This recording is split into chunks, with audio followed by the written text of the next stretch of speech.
أعوذ بالله من الشيطان الرجيم. بسم الله الرحمن الرحيم.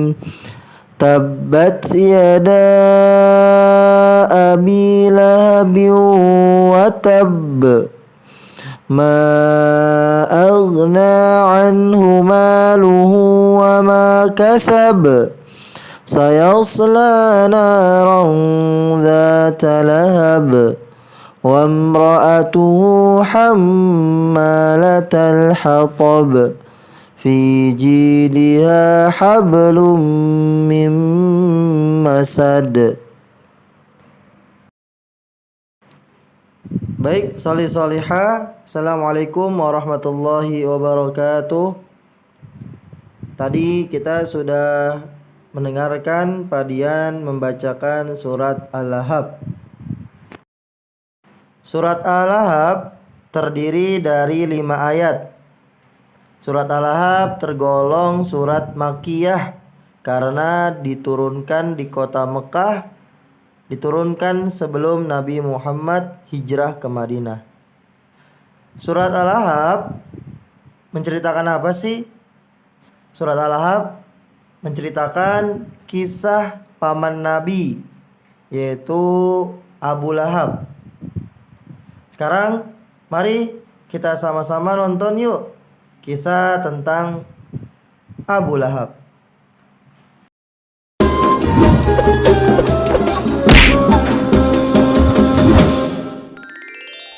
Kisah Abu Lahab.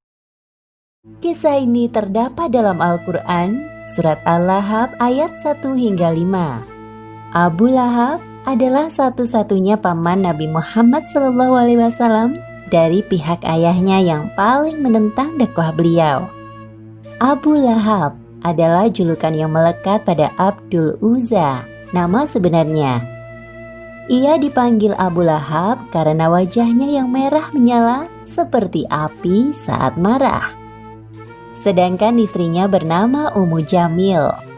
Sepasang suami istri itu hidup serba berkecukupan dengan harta benda yang mereka usahakan. Pada tanggal 22 April 571 Masehi di Mekah, lahirlah bayi laki-laki tampan yang disambut gembira oleh semua keluarga Abdul Muthalib, termasuk pamannya Abu Lahab. Baginya, kehadiran Muhammad kecil seperti penghibur atas kepergian saudaranya Abdullah yang pergi begitu cepat. Tahun demi tahun berlalu, Muhammad kecil tumbuh menjadi dewasa sampai pada usia 40 tahun. Beliau diangkat menjadi Rasul. Saat itu penduduk kota Mekah banyak yang masih menyembah berhala, termasuk Abu Lahab. Suatu hari Nabi Muhammad naik ke puncak Bukit Sofa dan berbicara di depan sekumpulan orang. Wahai sahabat, apakah kalian percaya jika aku katakan bahwa ada pasukan berkuda di lembah bukit ini yang akan menyerang kita? Ya, kami percaya padamu, wahai Muhammad. Kami tidak pernah mendapati sedikit pun keluar darimu ucapan dusta. Sesungguhnya aku adalah seorang Rasul yang bertugas memberi peringatan kepada kalian agar beriman kepada Allah SWT dan meninggalkan sesembahan selainnya. Walaupun aku seorang Rasul, aku tidak bisa menolong kalian kelak di akhirat. Jadi, selamatkan diri kalian dari panasnya api neraka. Berita tentang kenabian Muhammad SAW sampai ke telinga Abu Lahab.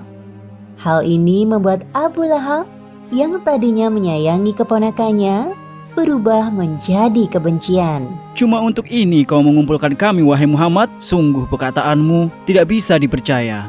Celakalah kau untuk selama-lamanya. Abu Lahab pergi dengan wajah marah. Dan pada saat itu turunlah ayat pertama surat Al-Lahab. Binasalah kedua tangan Abu Lahab dan benar-benar binasa dia. Wahai suamiku, aku kesal sekali dengan keponakanmu satu itu. Siapa yang kau maksud? Muhammad, siapa lagi? Kenapa wahai istriku? Apa yang dikatakan? Dia menghina kita dengan kalimat bualan dari Tuhannya. Begini katanya, binasalah kedua tangan Abu Lahab dan benar-benar binasa dia. Tidaklah berguna baginya hartanya dan apa yang ia usahakan. Kelak ia akan masuk ke dalam api yang bergejolak, neraka. Dan begitu pula istrinya, pembawa kayu bakar, penyebar fitnah. Di lehernya ada tali dari sabut yang dipintal. Berani sekali yang mengatakan bualan seperti itu. Keduanya tidak menyadari bahwa kalimat yang diucapkan istri Abu Lahab adalah bunyi dari surat Al-Lahab ayat 1 hingga 5 yang diturunkan oleh Allah Subhanahu wa taala sebagai peringatan kepadanya. Ummu Jamil pergi menuju ke Masjidil Haram, berharap menemui Muhammad. Namun yang dilihatnya hanya Abu Bakar sedang duduk di halaman seorang diri. "Wahai Abu Bakar, di manakah Muhammad? Dia telah menghina aku dan suamiku dengan bualannya. Kalau aku bertemu dengannya, akan aku pukul wajahnya dengan batu ini." Abu Bakar hanya diam. Dalam hati dia bingung mendengar ucapan Ummu Jamil, padahal jelas-jelas Nabi duduk di sampingnya. "Karena kau hanya diam, aku anggap kau tidak tahu di mana Muhammad." Kemudian Ummu Jamil meninggalkan tempat itu dengan penuh amarah. Wahai Nabi, tidaklah engkau mengira dia melihatmu? Dia tidak melihatku. Allah telah menutup pandangannya dariku. Subhanallah. Setiap hari Ummu Jamil menyebarkan fitnah tentang Nabi kepada para tetangganya. Bahkan ia juga sempat mencelakai Nabi. Seperti yang disebutkan dalam surat Al-Lahab ayat 3 hingga 5. Kelak ia, Abu Lahab, akan masuk ke dalam api yang bergejolak, neraka. Dan begitu pula istrinya, pembawa kayu bakar, penyebar fitnah. Di lehernya ada tali dari sabut yang dipintal. Sesuai dengan adat masyarakat Arab zaman dahulu, yaitu menikahkan anak-anak antar keluarga, seperti dua putra Abu Lahab yang dinikahkan dengan dua putri Nabi, yaitu Ruqayyah dan Ummu Kulsum. Wahai anak-anakku tersayang, tahukah kalian bahwa Muhammad telah menghinaku dan ibumu di hadapan banyak orang? Sebelum kalian menceraikan istri-istri kalian, jangan berani-beraninya datang menemuiku. Kebencian Abu Lahab kepada Nabi Muhammad semakin menjadi-jadi. Ia mulai mengumpulkan orang-orang dan menyusun strategi perang. Namun disebabkan usia yang semakin tua dan tubuh yang lemah, Abu Lahab tidak ikut serta dalam peperangan. Abu Lahab berjalan-jalan di sekitar rumahnya dan bertemu dengan Ummu Fadl, istri Abbas. Istri Abbas sedang bersama budaknya. "Wahai Abu Lahab, kenapa kau tak ikut perang untuk membela Tuhanmu, Lata dan Uzza?" Untuk apa aku turun ke medan perang? Cukup hartaku yang menggantikanku. Lagi pula, aku sudah terlalu tua untuk ikut berperang. Di tengah pembicaraan mereka, lewat beberapa laki-laki yang pulang dari medan perang. Bagaimana hasilnya perang? Apakah kita menang? Kita kalah wahai Abu Lahab. Jumlah kaum muslimin memang lebih sedikit dari kita. Namun, mereka dibantu oleh pasukan perkasa berbaju putih yang sangat hebat dalam berperang. Apalagi banyak dari kaum kita yang menjadi tawanan mereka. Apa?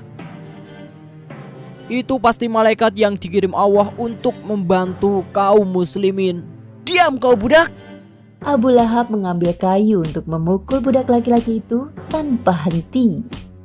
Karena tidak tahan melihat budaknya disakiti, Ummu Fadl mengambil kayu besar dan memukul kepala Abu Lahab sampai ia terluka dan jatuh. Abu Lahab kembali ke rumahnya dengan kepala terluka. Luka di kepalanya melebar ke seluruh tubuh, berbau busuk dan menular. Harta benda yang dimilikinya habis untuk mengobati penyakitnya. Seperti firman Allah dalam surat Al-Lahab ayat 2 yang berbunyi, "Tidaklah berguna baginya hartanya dan apa yang ia usahakan." 2 hari setelah perang Badar, Abu Lahab meninggal dengan mengenaskan. Tubuhnya membusuk dan berwarna hitam. Tidak ada seorang pun yang berani mendekat untuk memandikan jenazahnya, termasuk anak-anaknya, karena takut akan tertular. Akhirnya anak-anaknya melempari jenazah Abu Lahab dengan batu dari kejauhan sampai tertutup seluruh isi rumah. Demikianlah akhir kisah Abu Lahab yang enggan beriman sampai akhir kematiannya. Pelajaran yang dapat kita ambil dari kisah ini diantaranya: pertama, jangan sekali-kali mengingkari ayat-ayat Al-Quran seperti yang dilakukan oleh Abu Lahab dan istrinya. Kedua, Jangan membanggakan harta benda yang kita miliki, karena semua itu tidak bisa melindungi dari azab Allah. Ketiga, ada balasan untuk setiap perbuatan yang kita lakukan di dunia tanpa memandang hubungan kekeluargaan. Seperti Abu Lahab yang merupakan paman Nabi Shallallahu Alaihi Wasallam, saat mengingkari perintah Allah, tetap masuk ke dalam neraka. Wallahu a'lam bishawab.